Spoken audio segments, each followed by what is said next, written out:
The feeling arrives not with a trumpet's blare, but with a slow creeping chill. It begins as a tightness behind the eyes, a restlessness in the hands, a low hum of static in the mind. Your to-do list, once a manageable scroll, has mutated into a hydra. For every task you cross off, two more seem to sprout in its place. Emails pile up like unread epitaphs for your free time.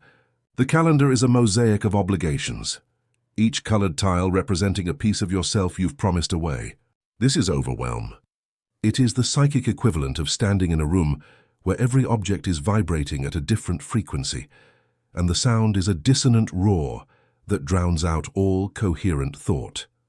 In this state, the world shrinks to the size of the problem immediately in front of you, and yet that problem feels insurmountable, a sheer cliff face with no handholds.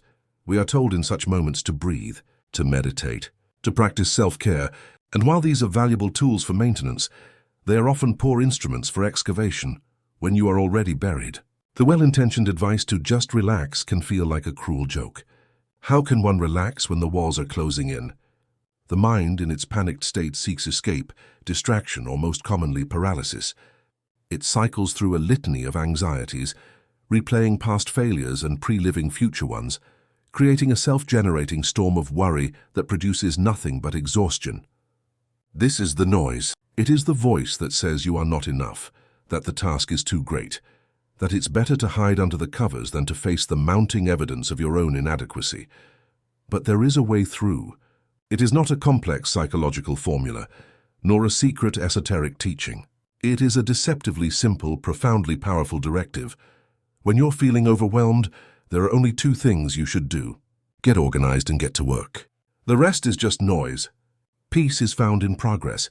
Let us first dissect the initial movement. Get organized. This is not merely about tidying a desk or color-coding folders, though that can be its physical manifestation. At its core, getting organized is an act of psychological rebellion against chaos. It is the deliberate, conscious decision to impose order upon the formless terror of the everything. The overwhelmed mind is a chaotic repository of undifferentiated tasks, fears, and obligations. By getting organized, you are forcing that chaos into a container. You are taking the swirling, abstract anxiety and giving it a name, a shape, and a place. The method matters less than the intent. For some, this is the sacred ritual of writing a list, not a frantic scrawl on a sticky note, but a deliberate transfer of every single weight from the nebulous realm of your mind onto the concrete reality of paper or a digital document. The act of externalizing the burden is in itself a form of relief. You are creating a map of the territory that currently feels like a trackless jungle. Suddenly, it is no longer an unknowable monster. It is a collection of discrete, definable items. Save the company becomes draft Q3 report, email the marketing team, analyze competitor data. The monolithic is broken into the manageable. This process of organization is a reclamation of agency.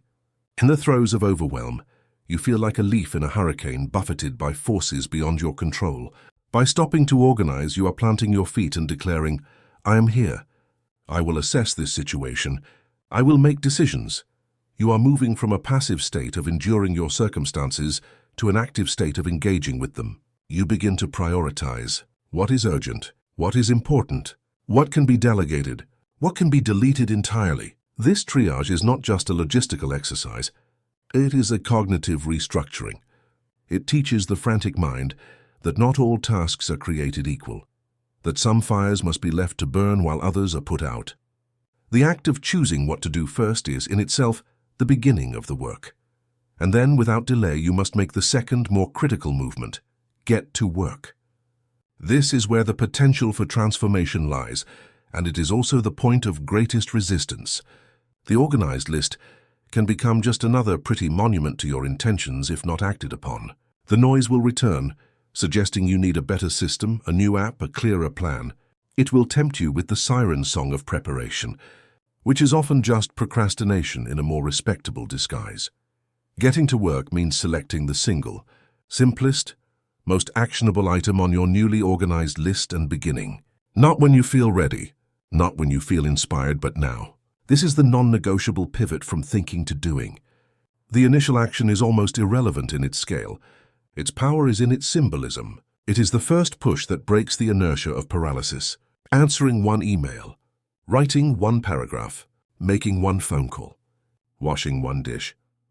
The content of the action is less important than the fact of the action itself. Herein lies the profound psychological truth. Action is an antidote to anxiety. The human nervous system is not designed to sustain a state of high alert without an outlet. Anxiety is potential energy with nowhere to go. It is the body's preparation for a fight that never comes. By getting to work, you are giving that energy a conduit. You are converting the frantic, chaotic energy of overwhelm into the focused, linear energy of progress. The mental static begins to quiet because your cognitive resources are no longer being wasted on cyclical worry. They are being channeled into a concrete task. This is where one discovers the deep truth that peace is found in progress. It is not found in the absence of challenge, but in the engagement with it. It is the quiet hum of concentration that replaces the deafening roar of panic. It is the feeling of your hand moving, your mind focusing, a small tangible result appearing where before there was none. This is the state of flow, that coveted psychological zone where self-consciousness falls away, and you become one with the activity. You cannot think your way into flow, you can only act your way into it. Each completed task, no matter how small, is a vote of confidence in your own capability. It is a small victory against the forces of chaos. The momentum begins to build. One completed task makes the next one feel less daunting. The cliff face reveals itself to be a staircase, one step at a time. The satisfaction derived from this forward motion is a more potent and authentic form of peace than any passive relaxation could provide. It is the peace of earned confidence. It is the peace of knowing that you are, in fact, capable of handling what life has thrown at you. The noise the original statement dismisses is everything that pulls you away from this virtuous cycle of organization and action. It is the lure of social media, the seduction of a new self-help book that promises an easier way, the well-meaning but enabling friend who suggests you just take a break, the internal critic that tells you your efforts are insignificant. This noise is the maintenance of the status quo of overwhelm. It is the resistance, in Stephen Pressfield's terms, that seeks to keep you from doing your work, from evolving, from claiming your power. To live by this principle is to adopt a new relationship with challenge itself.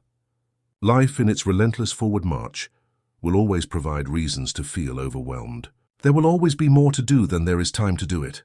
The goal is not to create a perfectly serene, challenge-free existence, an impossible and ultimately stagnant aim. The goal is to build the resilience and the habit of turning toward the chaos, not away from it.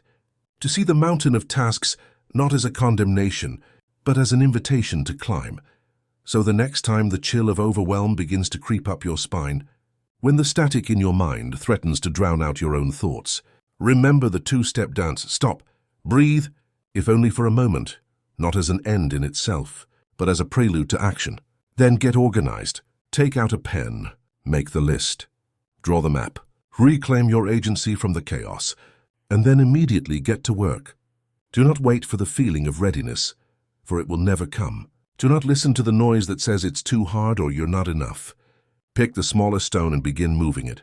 And in that movement, in the tangible proof of your own progress, you will find a silence more profound than any meditation can provide, and a peace that is not the absence of struggle, but the reward for engaging in it courageously.